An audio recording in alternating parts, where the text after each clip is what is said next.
नमस्कार श्रोतागण, उपासना पॉडकास्ट के सभी दर्शकों का स्वागत है। आप श्रवण कर रहे हैं शिव महापुराण की कथा। श्री शिव महापुराण में अब तक आपने सुना वायवीय संहिता के पूर्व खंड की कथा। इस एपिसोड में आप सुनेंगे वायवीय संहिता के उत्तर खंड के अध्याय 1 से अध्याय 20 तक की कथा।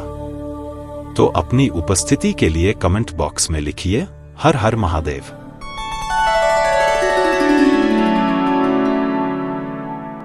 प्रथम अध्याय, श्री कृष्ण की पुत्र प्राप्ति।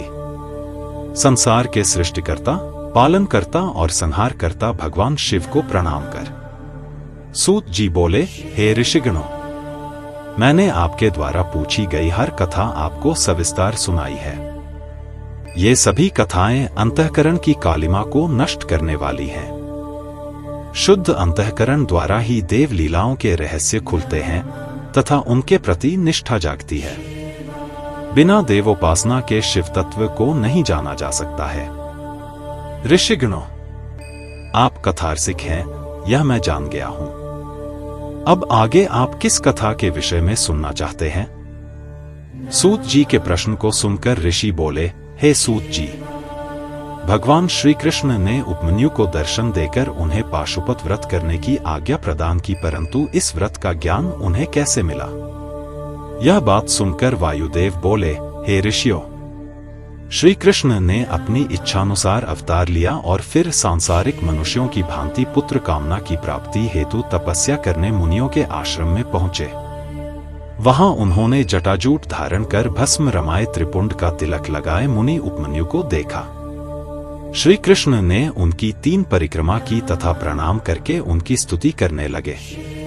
उपमन्यु जी ने श्री कृष्ण को त्रायुषं जमदग्ने मंत्र देकर 12 महीने तक पाशुपत व्रत धारण कराया और पाशुपत व्रत का ज्ञान दिया। श्री कृष्ण ने आश्रम में रहकर 1 वर्ष तक कठोर तप किया। तब प्रसन्न होकर भगवान शिव ने देवी पार्वती सहित उन्हें दर्शन दिए। शिवजी ने श्री कृष्ण की तपस्या से प्रसन्न होकर उन्हें पुत्र प्राप्ति का वरदान दिया और अंतर्धान हो गए। वर के प्रभाव से श्री कृष्ण को अपनी पत्नी जाम्बवती से सांब नामक पुत्र की प्राप्ति हुई। वायवीय संहिता के उत्तर खंड का प्रथम अध्याय संपन्न हुआ।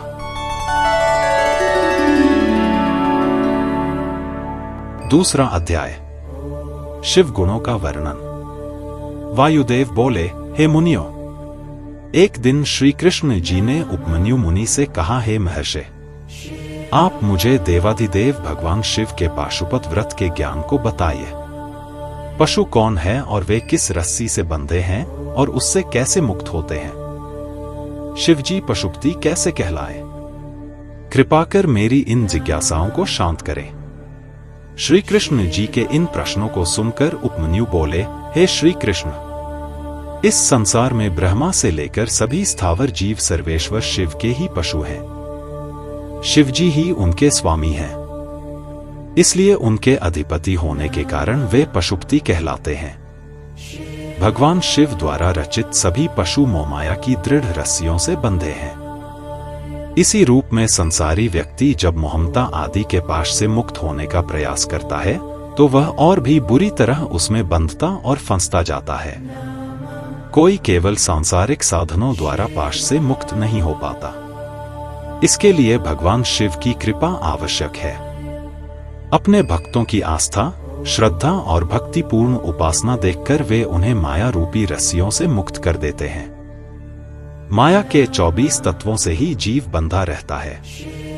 अपने जीवों को इन बंधनों में बांधने वाले स्वयं भगवान शिव ही हैं। वे उन्हें विषयों में बांधकर उनसे अपने कार्य कराते हैं। जो इन विषयों में आसक्त होकर भोगों की कामना से व्यवहार करता रहता है, वह पशुता से मुक्त नहीं हो पाता। जिसे संसार के भोगों में रस नहीं मिलता, वह शिव कृपा से इन पाशों से मुक्त हो जाता है। महेश्वर संसार का अनुशासन चलाते हैं तो बाह्य जगत का बाहर से पालन करते हैं और हव्यकव्य भी ग्रहण करते हैं। जल जगत में जीवन भरता है और पृथ्वी जगत को धारण करती है। दैत्यों का संहार स्वयं भगवान शंकर करते हैं। देवेंद्र स्वर्ग का संचालन करते हैं। वरुण जल पर शासन करते हैं।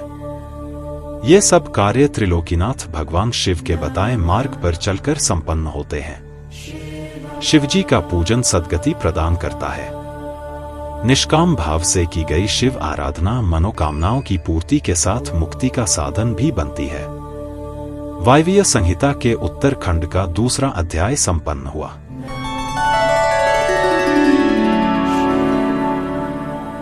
तीसरा अध्याय अष्टमूर्ति वर्णन। मुनि उपमन्यु बोले, हे श्री कृष्ण, भगवान शिव के सगुण साकार मूर्त रूप का विभिन्न ध्यानों में नाना प्रकार से वर्णन किया गया है। ये शिव के व्यष्टि रूप हैं। भगवान शिव ने स्वयं की अंगभूता आदिशक्ति से जब इस सृष्टि की रचना की, उसके बाद वे संपूर्ण ब्रह्मांड में व्याप्त हो गए। शिव ने ही सृष्टि के रूप में अपना विस्तार किया, इस तरह भी कहा जा सकता है। भगवान शिव अपनी मूर्तियों से ब्रह्मांड में व्याप्त हैं। ब्रह्मा, विष्णु, रुद्र, महेश, सदाशिव शिवजी की ही प्रतिमाएं हैं। ईशान, पुरुष, अघोर, वामदेव और सद्योजात इनकी 5 मूर्तियां हैं। ईशान मूर्ति क्षेत्रज्ञ है। पुरुष स्थाणु मूर्ति है। अघोर मूर्ति बुद्धि तत्व को धारण किए है। देवादिदेव महादेव की वामदेव मूर्ति अहंकार की अधिष्ठात्री है। सद्योजात मूर्ति शिवजी के हृदय में निवास करती है। ईशान मूर्ति श्रोत्रवाणी और शब्द आकाश की अधिष्ठात्री है। ईश्वरीय मूर्ति हस्त, स्पर्श और वायु की अधिष्ठात्री है। अघोर मूर्ति नेत्र चरण रूप अग्नि की अधिष्ठात्री है। वाम मूर्ति रस जल की अधिष्ठात्री है। भगवान शिव की 8 प्रतिमाएं हैं। जिस प्रकार माला में फूल गुंथे होते हैं, उसी प्रकार शिवजी की मूर्तियों में संसार ग्रथित है। शर्व, भव, रुद्र, उग्र, भीम, पशुपति, ईशान, महादेव ये शिवजी की 8 मूर्तियां हैं। इन्होंने पृथ्वी, जल, तेज, पवन, आकाश, क्षेत्रज्ञ, सूर्य और चंद्र को धारण किया हुआ है। शिवजी की 4वीं मूर्ति विश्वधारिका है। वायिका भावी मूर्ति है और जल को धारण किए है। तेजोदीत रौद्र मूर्ति जगत में अंदर और बाहर विचरती है। पवन मूर्ति जगत का संचालन करती है। आकाशात्मिका मूर्ति पूरे विश्व में व्याप्त है। पशुपति मूर्ति आत्मा की अधिष्ठात्री है। ईशानी मूर्ति जगत को प्रकाश देती है। महादेव जी की मूर्ति अपनी शीतल किरणों से जगत को तृप्त करती है। 8वीं मूर्ति के कारण सारा संसार शिवरूप है। इसलिए शिवजी का पूजन और आराधन ही भय का नाश कर मोक्ष प्रदान करने वाला एवं समस्त कामनाओं को पूरा करने वाला है। वायवीय संहिता के उत्तरखंड का तीसरा अध्याय संपन्न हुआ।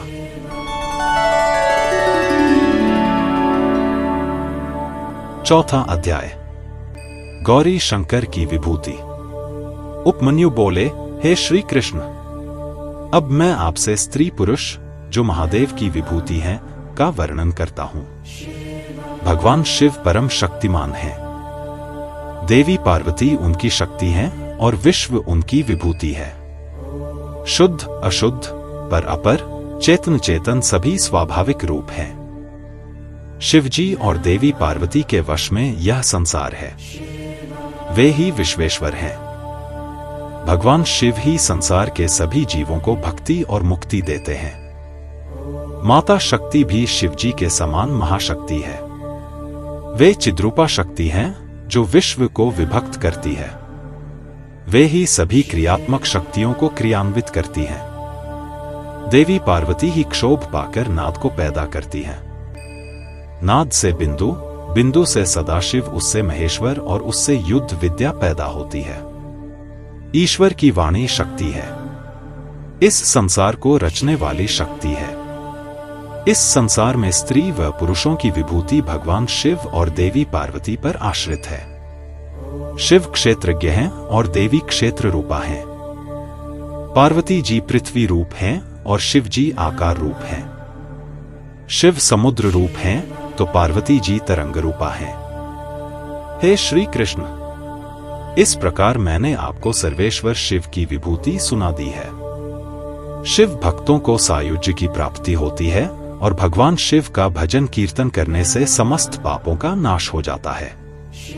वायवीय संहिता के उत्तरखंड का चौथा अध्याय संपन्न हुआ।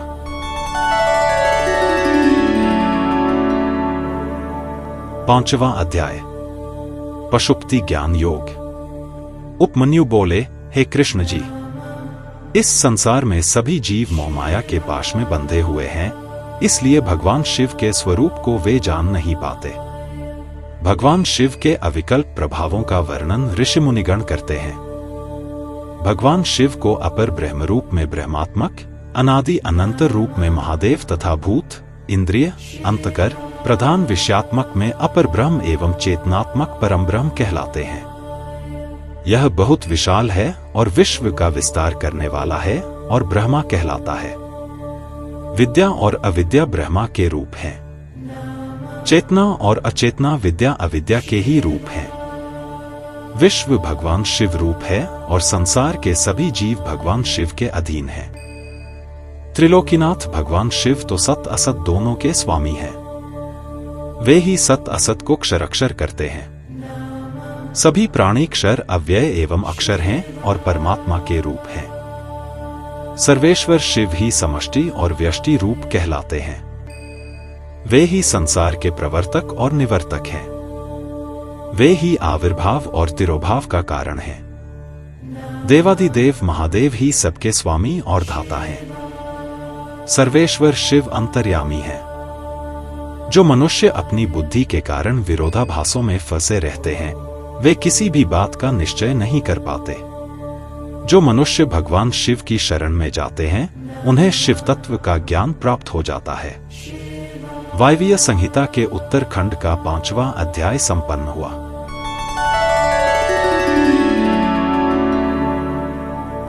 छठा अध्याय शिव तत्व वर्णन।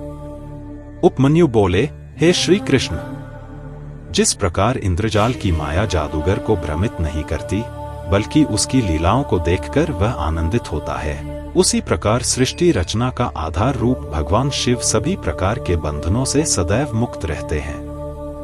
त्रिलोकीनाथ देवाधिदेव शिव तो सब बंधनों से दूर हैं। उन्हें कोई भी माया, प्रकृति, बुद्धि और अहंकार नहीं बांध सकता। शिव तो परम ब्रह्म परमात्मा है।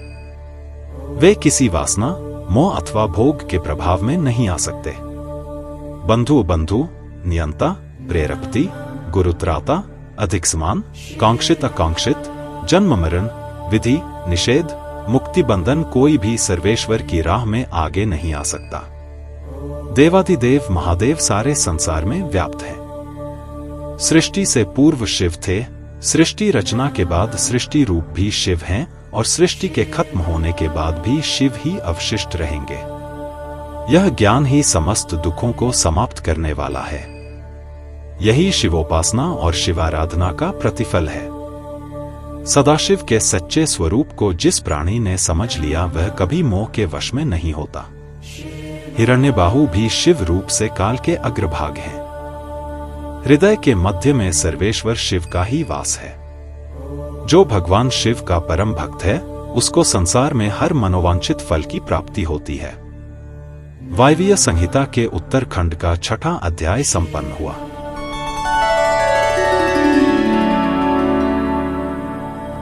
सातवां अध्याय शिव शक्ति वर्णन। उपमन्यु बोले, हे श्री कृष्ण, परम ब्रह्म परमात्मा शक्तिशाली और विलक्षण वाले एक ही रूप हैं। सूर्य किरणों के समान ही उनकी कीर्ति दे दीप्यमान है। इच्छा, ज्ञान और क्रिया रूप में उनकी अनेक शक्तियां विद्यमान हैं। इसी शक्ति के फलस्वरूप शिव पुरुष हुए और ज्ञानदायिनी आनंदमयी देवी पार्वती सूक्ष्म शक्ति कहलाईं। प्रज्ञा, श्रुति, स्मृति रूपी शिव विद्या है। भगवान शिव ही वैद्य हैं। भगवान शिव की शक्ति विश्व को मोहने वाली और मुक्ति प्रदान करने वाली है। अपने हृदय में शिव शक्ति के स्वरूप का ध्यान करने वालों को परम शांति प्राप्त होती है। शिव शक्ति का तादात्म्य में संबंध है। मुक्ति की कामना करने वालों के लिए ज्ञान एवं कर्मों की आवश्यकता नहीं है। मुक्ति तो भगवान शिव और देवी पार्वती के प्रसन्न होते ही प्राप्त हो जाती है। भगवान शिव के प्रसन्न होते ही मुक्ति सुलभ हो जाती है। भगवान शिव की भक्ति उन्हें प्रसन्न करती है।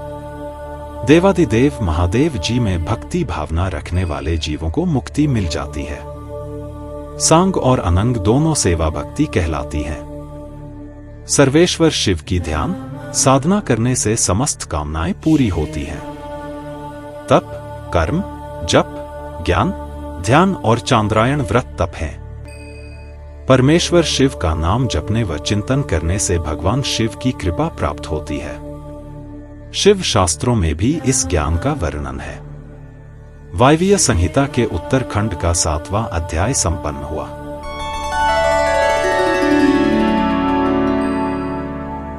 आठवां अध्याय व्यास अवतार। श्री कृष्ण बोले, हे महर्षि, अब आप वेदों का सार सुनाइए।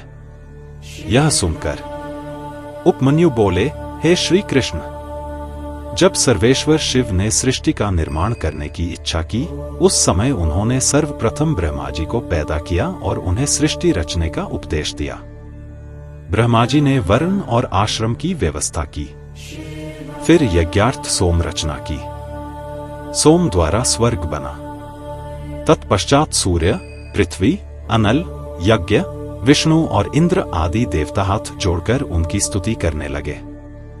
परमात्मा ने जब देवताओं के ज्ञान का हरण कर लिया था, तब सब देवता भगवान रुद्र से पूछने लगे कि आप कौन हैं?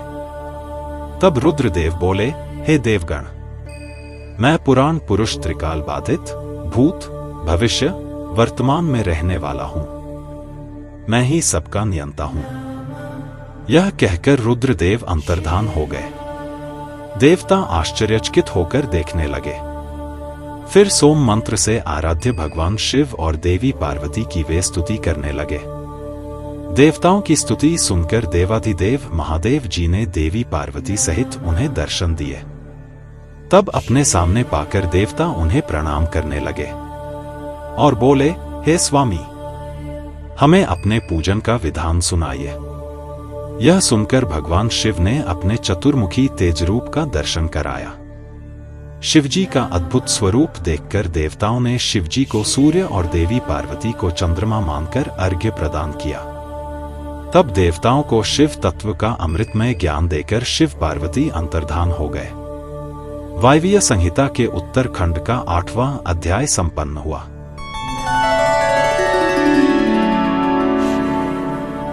नवां अध्याय शिव शिष्यों का वर्णन। श्री कृष्ण बोले, हे मुनिवर, मैंने सुना है कि देवाधिदेव परमेश्वर शिव हर युग में लोक कल्याण के लिए अवतार लेते हैं। इन अवतारों में उन्होंने किसे अपना शिष्य बनाया है, उनके विषय में बताइए।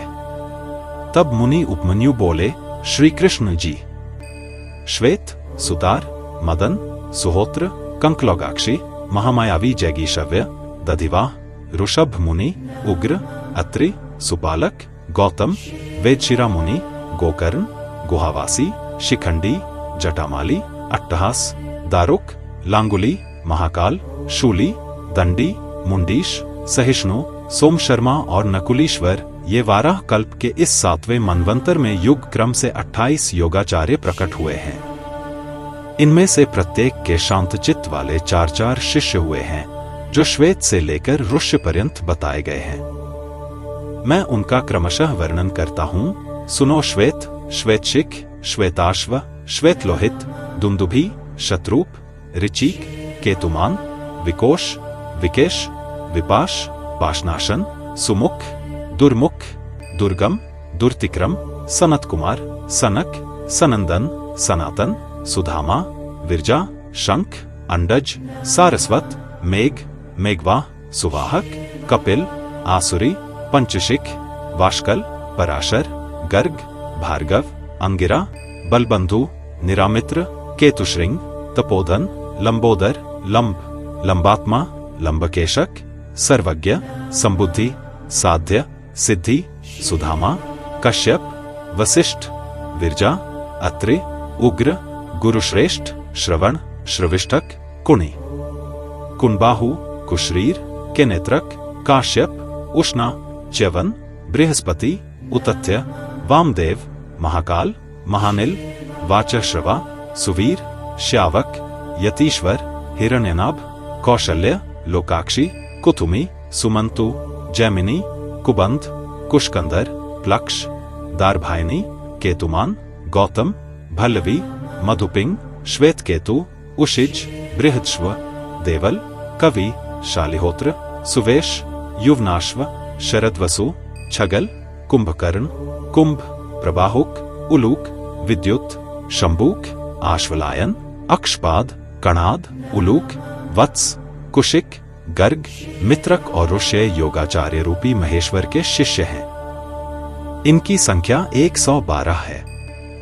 ये सबके सब सिद्ध पाशुपात हैं। इनका शरीर भस्म से विभूषित रहता है। ये संपूर्ण शास्त्रों के तत्वज्ञ, वेद और वेदांगों के पारंगत विद्वान, शिवाश्रम में अनुरक्त, शिव ज्ञान परायण, सब प्रकार की आसक्तियों से मुक्त, एकमात्र भगवान शिव में ही मन को लगाए रखने वाले, संपूर्ण द्वंद्वों को सहने वाले, धीर, सर्वभूत हितकारी, सरल, कोमल, स्वस्थ, क्रोध शून्य और जितेंद्रिय होते हैं। रुद्राक्ष की माला ही इनका आभूषण है। उनके मस्तक त्रिपुंड से अंकित होते हैं। उनमें से कोई तो शिखा के रूप में ही जटा धारण करते हैं। किन्हीं के सारे केश ही जटा रूप होते हैं। कोई कोई ऐसे हैं जो जटा नहीं रखते हैं और कितने ही सदा माथा मुड़ाए रहते हैं। वे प्रायः फलमूल का आहार करते हैं। प्राणायाम साधन में तत्पर होते हैं। मैं शिव का हूं, इस अभिमान से युक्त होते हैं। सदा शिव के ही चिंतन में लगे रहते हैं। वे अपनी कठोर साधना से संसार रूपी विष वृक्ष के अंकुर को मथ देते हैं। फलस्वरूप संसार बीज का ही नाश हो जाता है। इसे ही समस्त प्रकार के कर्मों का क्षय कहते हैं। ऐसे में स्थूल सूक्ष्म शरीरों के कारण हमारा शरीर भी विगलित हो जाता है। इसी को मुक्ति और मोक्ष कहते हैं। जो योगाचार्य इस स्थिति को प्राप्त हो जाते हैं, वे सदा परम धाम में जाने के लिए ही कटिबद्ध होते हैं। जो योगाचार्यों सहित इन शिष्यों को जान मानकर सदा शिव की आराधना करता, वह शिव का सायुज्य प्राप्त कर लेता है। इसमें कोई अन्यथा विचार नहीं करना चाहिए। वायवीय संहिता के उत्तरखंड का 9वां अध्याय संपन्न हुआ।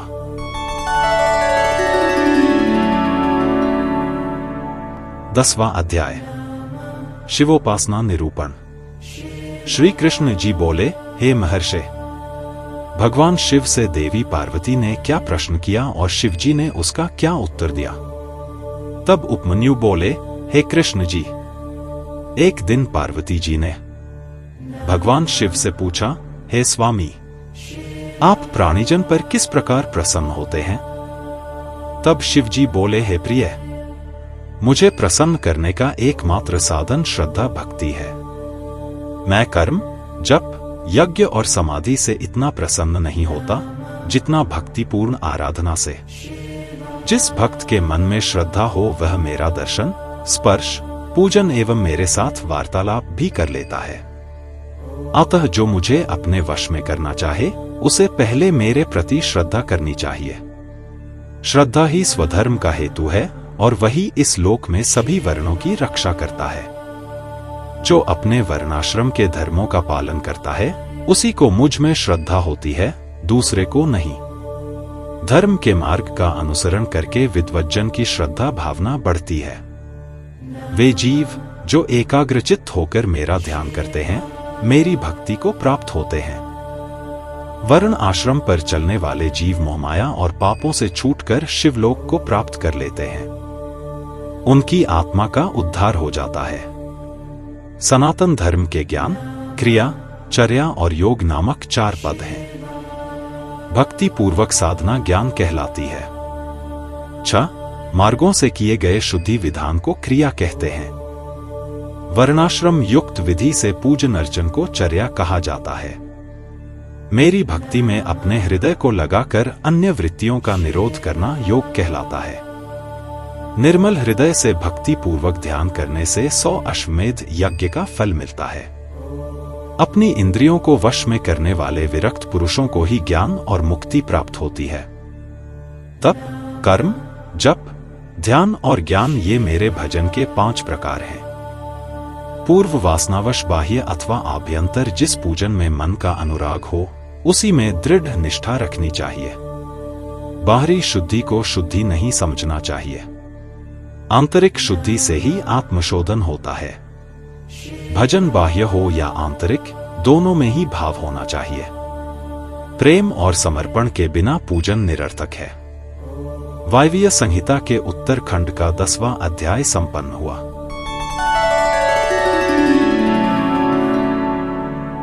ग्यारहवां अध्याय ब्राह्मण कर्म निरूपण। त्रिलोकीनाथ परमेश्वर शिव बोले, हे देवी, 3 बार नहाना, अग्निकर्म करना, लिंग पूजा, दान, ईश्वर भाव, दया भाव, सत्य, संतोष, आस्तिकता, अहिंसा, लज्जा, श्रद्धा, पढ़ना, पढ़ाना, उपदेश, ब्रह्मचर्य, श्रवण, तप, क्षमा, शौच आदि वर्ण धर्म हैं। ब्राह्मणों के लिए क्षमा, शांति, संतोष, सत्य, असत्य, ब्रह्मचर्य, तत्वज्ञान, वैराग्य, भस्म सेवन, सर्वसंग में निवृत्ति आदि परम आवश्यक है। ब्रह्मचारियों को रात्रि में भोजन नहीं करना चाहिए। क्षत्रियों को दान नहीं लेना चाहिए। सभी वर्णों की रक्षा करना, शत्रुओं पर विजय, दुष्टजन वध, ऋतुकाल में स्त्रीगमन, सेना रक्षण एवं मेरे भक्तों पर पूर्ण विश्वास करना आदि क्षत्रिय धर्म है। वैश्य धर्म गौरक्षा, व्यापार और खेती करना है। सभी वर्णों की सेवा करना शूद्र का धर्म है। गृहस्थियों को अपनी गृहस्थी का ध्यान रखना चाहिए। ब्रह्मचारियों को ब्रह्मचर्य, पत्नियों को पति आज्ञा का पालन करना चाहिए। विधवा स्त्रियों को भूमि शयन, धर्म व्रत, दान, तप, शांति का पालन करना चाहिए व चतुर्दशी, पूर्णमासी व एकादशी का व्रत करना चाहिए। मेरी आराधना करने वाले प्राणीजन को नमः शिवाय मंत्र का जाप करना चाहिए। वायवीय संहिता के उत्तरखंड का 11वां अध्याय संपन्न हुआ।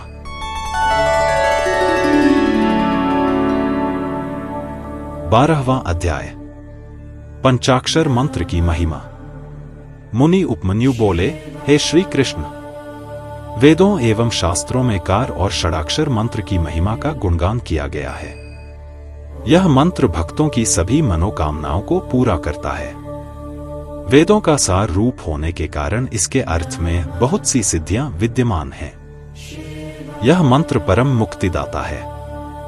नमः शिवाय मंत्र का जाप मनोरंजक तथा परे से भी परे है। इस मंत्र की बड़ी महिमा है। अत्यंत सूक्ष्म होने पर भी यह तीनों गुणों से परे है। पंचाक्षर मंत्र सभी विद्याओं का बीज है। यह मंत्र सर्वज्ञ एवं समर्थ है। में ब्रह्मा स्थित है। नमः शिवाय में ईशान नामक सूक्ष्म ब्रह्मांड स्थित है। भगवान शिव तो सदा इस मंत्र में निवास करते हैं। यह मंत्र संसार से मुक्ति प्रदान करने वाला है। इस मंत्र पर अविश्वास करने वाला अधर्मी मनुष्य नरक का भागी होता है। इस पंचाक्षर मंत्र में 7 करोड़ मंत्र हैं तथा अनगिनत उपमंत्र हैं। पंचाक्षर मंत्र एवं षडाक्षर मंत्र में संपूर्ण शिव ज्ञान तथा सभी विद्याओं के तत्व हैं। जिसके हृदय में नमः शिवाय नामक महामंत्र है, उसे अन्य किसी शास्त्र के अध्ययन की कोई आवश्यकता नहीं होती। वायवीय संहिता के उत्तरखंड का 12वां अध्याय संपन्न हुआ।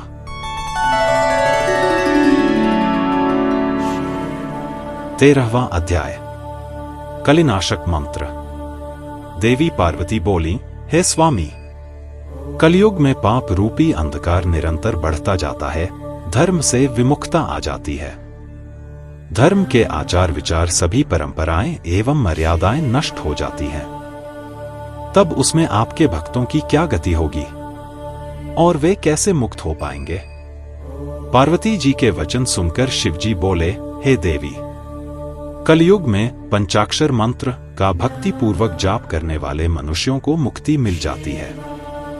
पापियों, निर्दयी एवं कुटिल जन भी श्रद्धा भावना से पंचाक्षर मंत्र का जाप करने से भवसागर से पार हो जाते हैं। पंचाक्षर मंत्र के जपने से शिवलोक की प्राप्ति होती है। यह सर्वोत्तम मंत्र है। महर्षि इसी मंत्र के प्रभाव से स्वधर्माचरण करते हैं। प्रलय आने पर सभी स्थावर जंगम जीव नष्ट हो जाते हैं। तब मैं ही एकमात्र जीवित रहता हूं। सारे वेद और शास्त्र मुझ में लीन हो जाते हैं। फिर नई सृष्टि का आरंभ होता है। सृष्टि के पुनः आरंभ में जब श्रीहरि क्षीर सागर में सो रहे थे, उस समय उनकी नाभि से पंचमुखी ब्रह्मा की उत्पत्ति हुई। उन्होंने सृष्टि की रचना करने हेतु मेरी तपस्या की। तब मैंने ब्रह्मा जी को साक्षात दर्शन देकर उन्हें नमः शिवाय मंत्र की दीक्षा दी। इसी मंत्र के प्रभाव से उन्होंने देवताओं, दानवों, ऋषियों एवं प्राणीजन की रचना की। नमः शिवाय यह 5 अक्षरीय मंत्र महामहिमावान है और सारे जगत का बीज रूप है। इसे वेदों से उत्तम माना गया है। मेरे द्वारा प्रकट प्रथम विद्या यही है। वामदेव इसके ऋषि हैं और पंक्ति छंद हैं। मैं इस मंत्र का देवता हूं। यह मेरा परम प्रिय मंत्र है। पंचाक्षर मंत्र कलयुग में इस भवसागर से तारने वाला मंत्र है। वायवीय संहिता के उत्तरखंड का 13वां अध्याय संपन्न हुआ।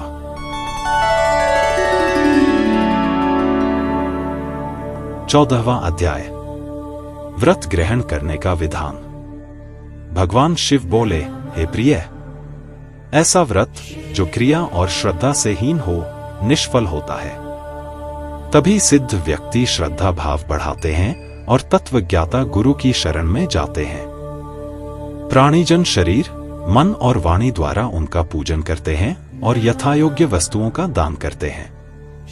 इसलिए जब प्राणीजन गुरु की शरण में जाते हैं तो गुरु उन्हें मंत्र की दीक्षा देते हैं, और जब शिष्य का अहंकार का भाव समाप्त हो जाता है तब उसे घृत से स्नान करा, आभूषण से भूषित कर ब्राह्मणों का पूजन करे।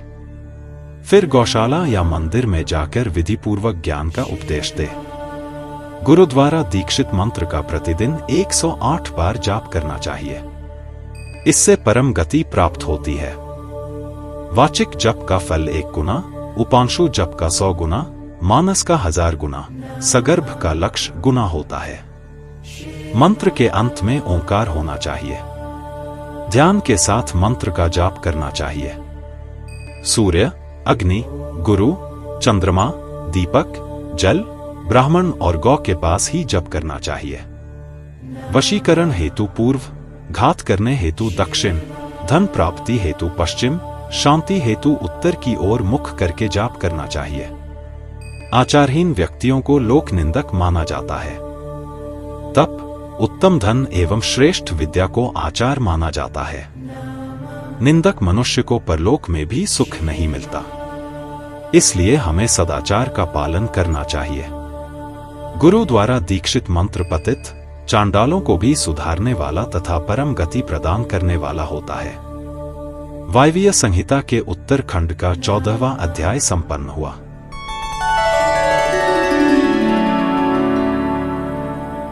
पंद्रहवां अध्याय, दीक्षा विधि।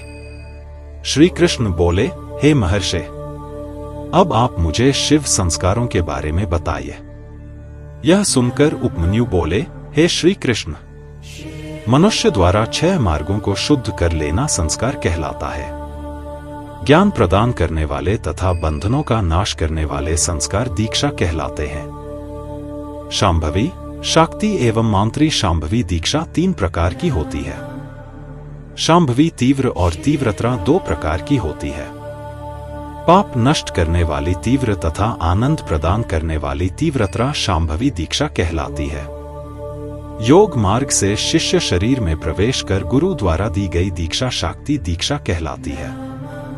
कुंडल सहित की गई क्रिया दीक्षा मांत्री दीक्षा कहलाती है। शिष्य को अपने गुरु के गौरव को बढ़ाने हेतु नित्य उनका पूजन करना चाहिए। गुरु और भगवान शिव में कोई अंतर नहीं मानना चाहिए। हमें गुरु आज्ञा का अनुसरण करना चाहिए। गुणवान गुरु जो सर्वेश्वर शिव के परम भक्त हैं, परम मुक्तिदायक हैं। गुरुदेव अपनी शरण में आए ब्राह्मण शिष्य की 1 वर्ष, क्षत्रिय की 2 वर्ष एवं वैश्यों की 3 वर्ष तक परीक्षा करें। जो शिष्य दुख एवं ताड़ना पाकर भी मौन रहे और दुख का अनुभव न करे, उन्हें शिव तत्पात्र एवं शिव संस्कार योग्य मानना चाहिए।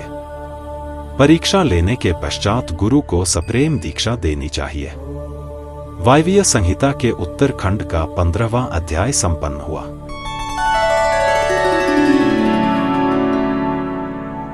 सोलहवां अध्याय शिव भक्त वर्णन। उपमन्यु बोले, हे श्री कृष्ण, समयावय संस्कार को ग्रहण करते समय सर्वप्रथम शुभ दिन और शुभ समय देखें।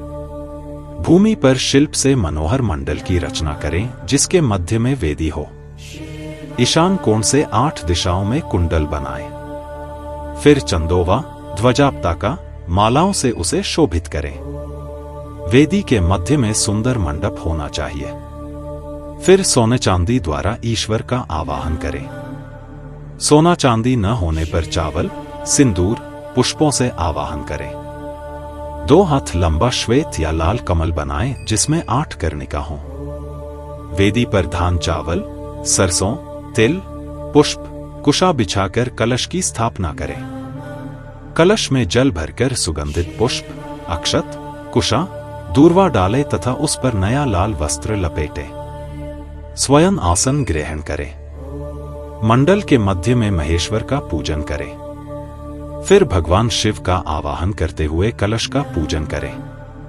दक्षिण में शिवजी के अस्त्रों को पूजें तथा मंत्रोच्चारण करते हुए यज्ञ आरंभ करें। शिव अग्नि में प्रधान आचार्य होम करें तथा भगवान शिव से सांसारिक दुखों से मुक्ति दिलाने की प्रार्थना करें। फिर शिष्य शिवजी की 3 बार परिक्रमा करे और दंडवत प्रणाम करे।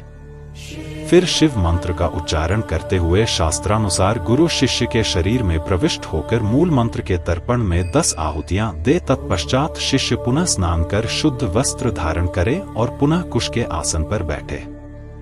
गुरु शिव नाम जपते हुए शिष्य के शरीर पर भस्म लगाएं। फिर शिष्य के कान में शिव मंत्र का उपदेश दे। मंत्र की शिक्षा लेकर शिष्य उस मंत्र का उच्चारण कर शिवजी को प्रणाम करे। तत्पश्चात गुरु शिष्य को अभिमंत्रित रुद्राक्ष व शिव मूर्ति भेंट करे और शिष्य उसे सम्मान पूर्वक ग्रहण करे। वायवीय संहिता के उत्तरखंड का 16वां अध्याय संपन्न हुआ।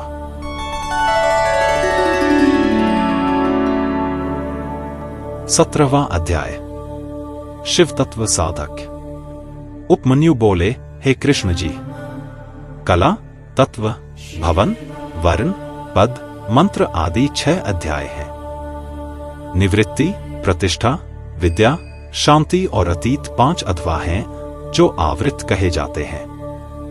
पृथ्वी को तत्वाध्याय कहा जाता है। त्रिलोकीनाथ भगवान शिव तो तत्व सहायक हैं। उनके तत्वों की गणना करना असंभव है।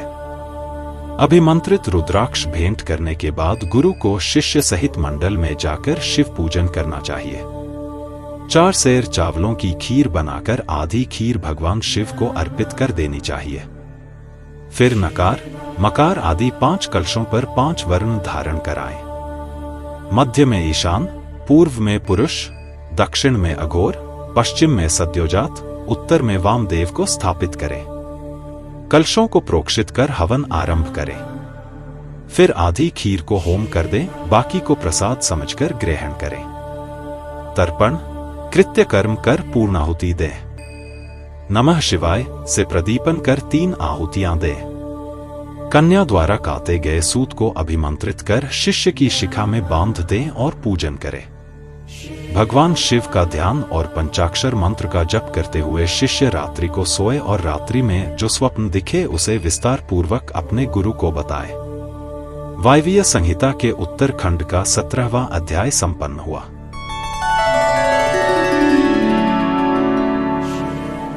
अठारहवां अध्याय षड्ध्वशोधन विधि। उपमन्यु बोले, हे श्री कृष्ण, तत्पश्चात आचार्य की आज्ञा से स्नान कर नित्य कर्म कर ध्यान लगाकर हाथ जोड़कर वहां से प्रस्थान करे। पुष्प अर्चन और शिव नाम का उच्चारण करते हुए मंडल में आकर ईशान देव का पूजन करे। अग्नि होम करे। फिर आहुतियां डालकर वागीश्वरी का पूजन कर वागीश को प्रणाम कर मंडल में देवता का पूजन करे। गुरुदेव शिष्य को मंत्रों द्वारा शुद्ध करें। फिर पूर्ण आहुति देकर ब्राह्मण का पूजन करें। 3 आहुतियां डालकर भगवान शिव का स्मरण करें। तत्पश्चात नील रुद्र वागीश्वरी तेजस्विनी शिव शक्ति का चिंतन करे। फिर गुरु कैंची का प्रोक्षण कर शिष्य की शिखा छेदन करे। फिर उसे गोबर में स्थापित कर अग्नि में होम कर दे। मंडल में विराजमान भगवान शिव और देवी पार्वती का ध्यान करते हुए उनसे प्रार्थना करते हुए कहे, हे देवाधिदेव, कृपा निधान, आपकी परम कृपा से ही षडध्व का शोधन हुआ है और इसे अव्यय धाम की प्राप्ति हो। आप नाड़ी संधान के साथ पंचभूतों की शुद्धि करें। फिर 3 आहुतियां डालते हुए अणिमा का निरूपण करें। तत्पश्चात त्रिलोकीनाथ भगवान शिव और देवी जगदम्बा का पूजन कर अपने पुण्य कार्य को सफल करने की प्रार्थना करें। वायवीय संहिता के उत्तरखंड का 18वां अध्याय संपन्न हुआ।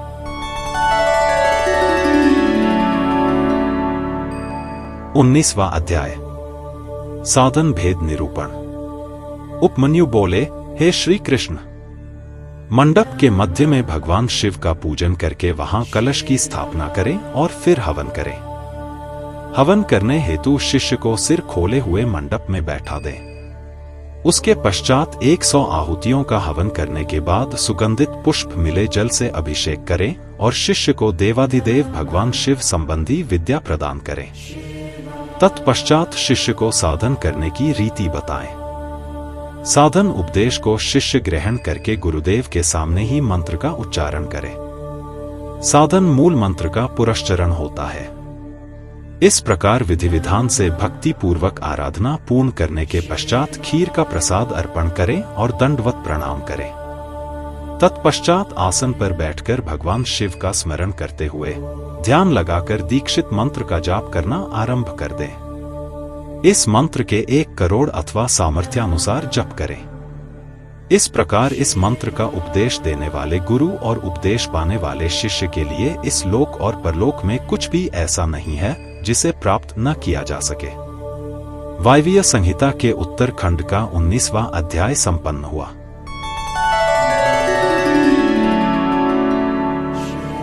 बीसवां अध्याय अभिषेक। उपमन्यु बोले, हे कृष्ण जी, जब शिष्य दीक्षित मंत्र को साध ले तब उसे पाशुपति व्रत धारण कराएं। फिर उसे अभिषेक करने के लिए आसन पर बैठा दें। पंचकलाओं से पूर्ण कलश स्थापित कर भगवान शिव का पूजन करें। मध्य के कलश के जल से शिष्य का अभिषेक करें। फिर देवाधिदेव भगवान शिव को सुंदर वस्त्र एवं आभूषणों से सुशोभित कर शिव मंडल में आराधना करनी आरंभ करें। 108 आहुतियां डालकर हवन संपन्न करें। फिर शिव जी की मूर्ति को वहां से उठा लें। शिव घट तथा अग्नि का पूजन और आराधना करें। फिर अश्वशोधन की क्रियाएं पूर्ण करें। भगवान शिव में असीम श्रद्धा और भक्ति भाव रखने वाले और शिव शास्त्रों को जानने वाले विद्वान और ज्ञानी ही शिव मंत्र को दुर्लभ समझते हैं, इसलिए शक्ति संस्कार कर निरूपण करते हैं। वायवीय संहिता के उत्तरखंड का 20वां अध्याय संपन्न हुआ।